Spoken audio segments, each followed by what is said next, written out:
हाय तर पहा, आपल्याकडे असे आपण घरात बसून शिवणकाम करतो, आपल्याकडे कस्टमर येते नाही. तर त्याचं मेन कारण काय? स्टार्टिंगला तर कस्टमर येत नाही, पण तरी पण आपण कमाई कसं काय करायचं? तर कमाई करायची एकमेव म्हणजे जे आपले शिलाई राहता फिटिंगचे, कोणी शिलाई डबल टिप मारायला देता, कोणी परकरला टिप मारायला देता, तर हे आपण सोडायचं नाही. पहिले स्टार्टिंग तर त्याच्यानेच राहते. कसं राहतं ते? पहिले स्टार्टिंग आपल्याकडे शिलाईला येतात, मग त्याच्यानंतर ते हळूहळू मग आपल्याकडे ब्लाऊज टाकायला सुरुवात होता, मग हळूहळू त्यांचे पाहून दुसरे टाकायला सुरुवात होता. या प्रकारे आपले कस्टमर वाढतं. तर जे आपले फिटिंगचे राहतात आपण ते कमी एक टॉपचे आपण 25 रुपये घेतो, तर 2 टॉपचे आपण 50 रुपये घेतो. तसेच आपले परकरचे टिपा वगैरे असतील तर पूर्ण टिप मारायला सुद्धा आपण 2 याचे 50च घेतो. तर अशा भरपूर असे राहतात. दिवसात जर आपण 4-5 टॉप जरी फिटिंग केले 200-250 रुपये आपल्याला आरामशीर भेटून जातं, जर आपल्याला ब्लाऊज नसेल येत तर. पण ब्लाऊजसुद्धा येतात. तुम्ही पाहू शकता, ही आता साडी आहे. आता तिने आधी माझ्याकडं तिच्या पोरांचे पॅन्टीज म्हणजे सिलाई निघाले होते, त्याच्यासाठी तिने दिले होते. तर त्या पॅन्टीला तिने टिपा मारले. मग त्याच्यानंतर तिने गाऊन फिटिंग करायला दिलं होतं मला. त्याच्यानंतर तिने आज साडी दिलेली आहे. हा त्याच्यावरचा ब्लाऊज आहे.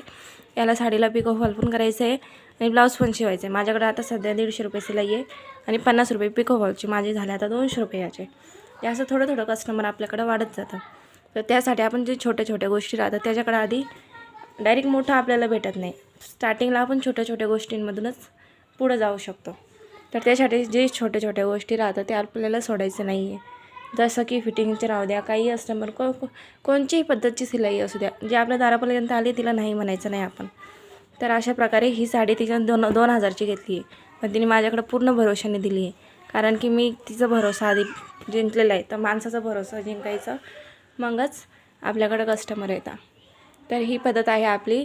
तर आपण जे प्रेमाने त्यांच्याशी बोलतो तेच त्यांना आवडते जास्त करून. जे ते आपण काही छोट्या छोट्या गोष्टी राहतात ते सांभाळून घ्यायच्या राहतात. का पैसे थोडेसे मागं पुढं झाले तरी काही नाही, त्यांनी जर एकदा भरोसा दिला ना आपल्याला, त्यांचा भरोसा तोडायचा नाही आपण. ही पद्धत राहते आपली. तर त्याच्यासाठी आपले जर कस्टमर वाढवायचे असतील तर त्याच्यासाठी आपल्याला मेहनत खूप करायची आहे. मी साडी पाहू शकता, मला तर साडी त्यांची खूपच आवडली आहे. त्यांनी 2,000 रुपयाची घेतली, त्यांचे इथं लग्न आहे म्हणून. तर तुम्ही पहा, साडीचं फॅब्रिक पण एकदम मस्त आहे, कलर तर एवढं छान आहे ना. हा त्याच्यावरचा ब्लाऊज आहे. तर पाहू शकता तुम्ही. तुम्हाला आवडल्यास लाईक, कमेंट, सबस्क्राईब नक्की करा. आणि हा पूर्ण व्हिडिओ बघितल्यानंतर तुम्हाला कळायलाच असेल काही काही छोट्या छोट्या गोष्टींमुळं मोठं स्वप्न पूर्ण होऊ शकतं. माझं स्टार्टिंग चालू आहे. सध्या मी 1-2 महिने मी टिपांवरच होते. आता सुरुवात होऊ राहिली माझी थोडी थोडी. तर बऱ्यापैकी दिवसातून 2 ब्लाऊज तरी शिवले तर बस झालं. तर तुम्हाला काही वाटतं नक्की कमेंटमध्ये मला सांगा आणि सबस्क्राईब करायला विसरू नका.